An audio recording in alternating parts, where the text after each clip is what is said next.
Denizens of the Comics Verse. Mark Bouchard here at C2E2 with David Walker. First thing, always got to ask, how's your con going? It's going great. It's if I can be so bold to say, I really got to pee, and so I might explode on camera, but that's fine. That'll make for interesting effect. What was the comic that prompted you to start creating comics? It was an issue of Batman from maybe before your parents were born, because I'm pretty old. So an issue of Batman from 1973. I can never remember the exact number, but it was the first comic book my mom bought me, and I was enthralled by it, and I've been reading comic books ever since. But that was the one. It was like, oh, this is it. And by the time I was, say, 10 or 11, I was writing and drawing my own comics. Wow, we all have something like that, I guess. So Power Man and Iron Fist are a very iconic duo, but we haven't seen them together for a really long time, surprisingly, long time, yeah. And that's kind of messed up. Yeah. How did you get this rolling? How did you get this back together? When I was first started having conversations with Marvel, Axel Alonso was asking me, who are the characters you would like to work with? What are books you would like to work on? And so I submitted a list of maybe my top 10 characters, top 10 story ideas. And one of them was, I said, I want to do a Power Man and Iron Fist book with Luke Cage and Danny Rand. I want to bring them back together. And it was at the top of the list, but I thought they would never do that because it didn't seem like it. I thought they'd wind up giving me a book something that they were like, oh yeah, well, if it fails, no big deal. And I knew there were some other writers that really wanted, a lot of writers wanted to bring those two back together. But so that was how it was. I was actually dealing with them on another series, Nighthawk, which comes out in May of this year, and then there was another one that they were talking to me about, and then all of a sudden Power Man and Iron Fist came up. The other one sort of went away, and that was it. And that was about a year ago. So it's been a process. And with such with the characters with such history, I always would wonder: is it difficult to write their dialogue in a way that seems familiar as you're being introduced to writing as these characters? There's a level of difficulty to it, but what you want to do is you want to sort of give them their own voice as you hear it, and so you want to play with them a little bit. There's, if you're writing Spider-Man should always sort of have that sort of wisecracking attitude, and Wolverine should always sort of be gruff.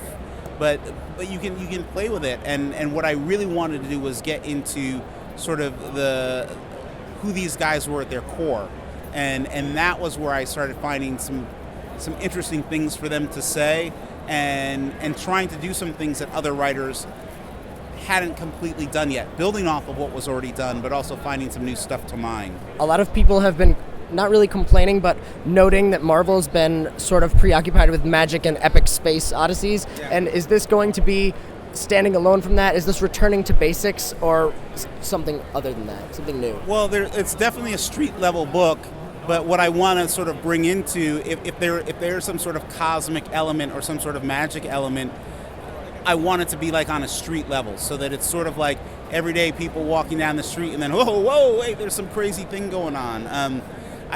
It's almost like the original Ghostbusters, where there was sort of this blue-collar element to it, but then there was also a supernatural element to it.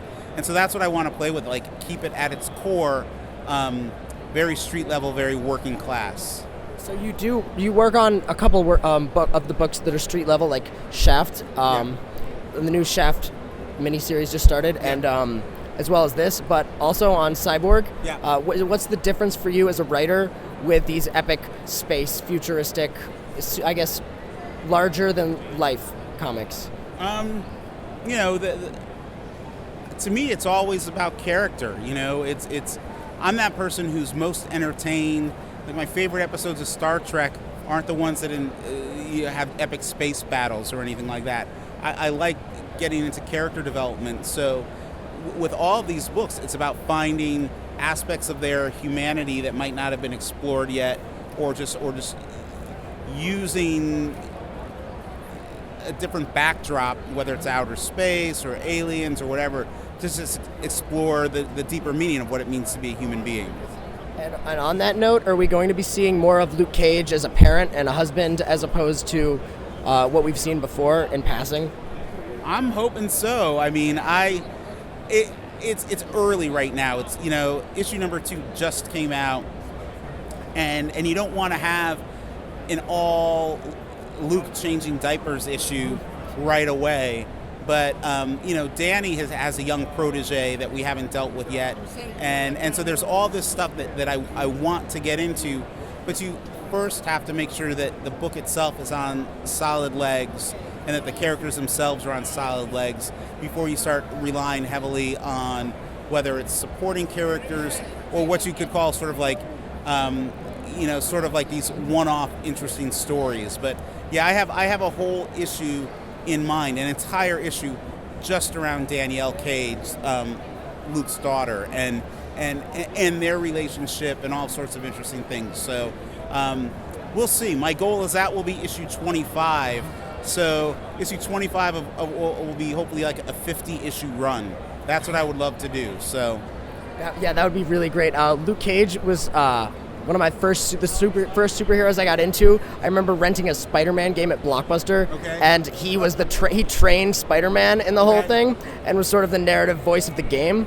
But on a Luke Cage note, again, in an interview that I read, you compared writing Luke Cage to like writing Shaft. What are the similarities that you're trying to bring into both books? Are you? With both of those characters, they're both sort of street level tough guys, but they're much smarter than most people give them credit for being. Luke is especially smart. John Shaft is incredibly smart. And a lot of times when you're smarter than people give you credit for, you don't always realize how smart you are. And that's sort of the way I've been writing Shaft, is in this, like through his narration, we're realizing how smart he is. With Luke Cage, we're just going to start seeing him, like, he was the leader of the Avengers for a while. We're going to see exactly why he was the leader of the Avengers, and why, in my estimation, he's like one of the most popular and well-loved superheroes within that reality. I had an idea for a story where, like, someone wants Luke to run for either like governor of New York or mayor of New York City, and he's sort of like Sherman's March through the South, who after the Civil War they wanted Sherman to run for president, and Sherman was, what did he say? He said, if nominated, I will not run. If elected, I will not serve. And it's sort of like, I'd love to have Luke Cage in a position where, like, there's this grassroots movement of, like, Luke for mayor, and everybody's trying to elect him as mayor, and he's like, I don't want to be mayor of New York City. And, like, I think there's one issue, maybe an issue and a half of really funny material to be mined in that sort of story. I think that Luke's a character that a lot of people rally behind and identify with, but as opposed to Shaft, who hasn't seen anything really in like many, many years, I was wondering how you sort of brought that back. Like, what prompted that? It's a childhood dream. It was something I wanted to do ever since I was a kid, and in my early 20s I read Ernest Tidyman's first Shaft novel, and I was like, this would make a great comic. And it was just one of those things in the back of my mind, a dream project. Most of us never pursue our dream projects, but there was one day where I was like, well, what would happen if I tried to get the rights to Shaft, or if I found who has the rights and then found a publisher who was interested, and then brought those parties together, played matchmaker, as it were. And sometimes what we think is high-hanging fruit is really low-hanging fruit. But, you don't know until you try. You don't know until you ask. And that's what I did. And so you were the first person to put Shaft in a comic, but also you're currently writing another novelization of Shaft. And I was wondering how you're going to portray him, if you are, differently in those two mediums. Okay. Well, in the comic, he narrates the story. So you get to know a lot about him through what he tells you. Whereas in the novel, it's third-person narration, and you get an idea of how much more completely screwed up he is. He's got a serious case of PTSD. He's got sexual hang-ups. He's got, and he realizes that he's good at one thing. He's really good at killing people, and that's what he's always like in Ernest Tidyman's books. It's like he's really good at killing people. And like that's a hard thing to reconcile. It's like, oh, I got hired on a case, he thinks it's an easy case, and now it's like, oh, I'm gonna have to kill somebody. And it's like, I don't want to do this, but it's him or me, and it's almost time for lunch, so let's go kill him, you know? And speaking of time, and in the interest of getting you to the bathroom, Yes, that's thank you. all the time we've got for questions today. Is there anything you'd like to add? No, thanks for having me on, and you know, we were talking about it earlier before the camera was rolling. I mean, I think comics are an incredible medium. They're an incredible form of storytelling. I take them seriously. I'd like more people to take them seriously, both creators, both fans, and critics, because, you know, this is how I learned how to read. You know, this is how I learned about story.